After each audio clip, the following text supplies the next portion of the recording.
Trump's tariffs, codifying tax cuts, prescription drug prices, and controversy over Qatar's jumbo gift. Some of the big headlines on the Hill right now. And joining us this morning to talk all about it is Kentucky Senator Rand Paul. I want to start with tariffs. I know you're not a fan, but you did say recently if the negotiations made tariff barriers lower, you would compliment the president. Shouldn't there be a level playing field? What's your thoughts now? You know, tariffs are a tax, and I'm just an old-fashioned conservative. I don't think taxing trade is a good idea. I'd rather reduce taxes. So if you want to encourage American industry, let's reduce taxes on American industry. If you want pharmaceutical companies to make drugs here that they're only making in China, reduce taxes here. My fear is if you just double or triple taxes in China, and there are antibiotics that aren't made anywhere else, you might someday get them made here, but immediately what you're going to find is double and triple the prices. So there have been some progress. The deal with England looks like maybe a net positive, but you know, we were already running a trade surplus with England. With China, they were at 145%, which is basically an embargo. They went down to 80 and now they're at 30, but there are some reports that there may be some additional tariffs still lingering around from the previous administration, that for some objects and some things that are being traded, the tariff would still be 50%. What will happen is the public will decide whether they like this as they decide whether or not the increase in prices is worth the idea or concept of fairness. So I think time will tell. Right. We don't yet know. And there's still a lot of negotiating left to do in all of this. In the meantime, you know, you were talking about taxes, and there's a lot of debate amongst Republicans in Congress regarding taxes and the one big beautiful bill, especially cuts to Medicaid, which you have said absolutely needs more scrutiny. Can you talk about some of the provisions you do support when it comes to Medicaid reform? Well, the bill has three parts. One part is to make the tax cuts from 2017 to make these tax cuts permanent. I do favor that. I voted for the tax cuts in 2017, and I think making them permanent is one way of bringing back that low unemployment that we had in the first Trump administration, historic low unemployment. So that I'm for.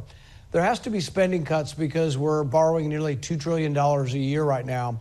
And so I am for spending cuts as much as the Republican majority can withstand. I have a feeling the spending cuts are going to be kind of wimpy, anemic. I don't think they're going to be sufficient. I think the deficit will still exceed $2 trillion. One of the reasons I believe that is a third component of the bill is raising the debt ceiling $5 trillion. This has never been done before. It's an historic amount.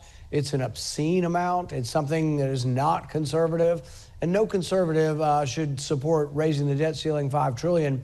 So that alone is enough for me not to support the bill. Even though I support large segments of the bill, my fear is that really true cutting is not going to happen. And one indication of that is the president has the ability to send some of the savings from Elon Musk and Doge back to us to vote on. And there's been rumored to be a bill he was going to send back $9 billion. Well, $9 billion is essentially, unfortunately, a rounding error anymore. The deficit is set to be $2.2 trillion this year. If you cut $9 billion, it's going to be $2.191 trillion. So it's not enough. But even that, they're saying there aren't enough Republican votes to actually vote to cut $9 billion.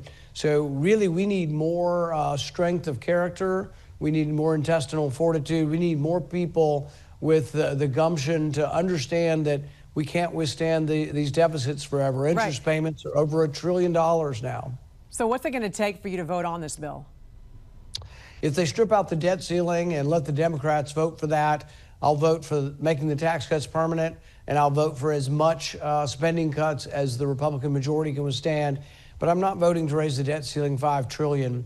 I offered to raise it for 3 months, to raise the debt ceiling $500 billion, which is also an extraordinary amount for only 3 months, $500 billion. And the reason I would do it 3 months at a time is at the end of 3 months, I would look at the people who say they're going to reform their ways and balance the budget, and I would look at them and say, what have you done in the last 3 months? Yeah. What is the deficit going to be? And then we'd vote again. So instead of voting once and leaving the debt ceiling go up $5 trillion for the next 2 years, I'd make them vote every 3 months because it would be the leverage to try to make them do a good job. Very quickly, Senator, there's been a question whether Trump should accept a gift of this Boeing 747 from Qatar. Legally, he can. I know you don't agree with it. However, there's still a big question as to why Boeing, America's largest aircraft maker, cannot deliver a new plane for the President of the United States. He's got these 2 planes serving as Air Force One, 35 years old. They were supposed to be phased out of service years ago. Boeing was supposed to be done with those replacements last year. Now says they're not going to be complete until after he's left office, 2029 or later. Why shouldn't Trump accept the Qatari gift? And what do you make of Boeing not able to deliver on their promise? You know, I think Boeing has become a glorified extension of government. They're a bureaucracy. They're often paid on cost plus. So if their costs double from their original bid, they still get a percentage of whatever the overall cost is.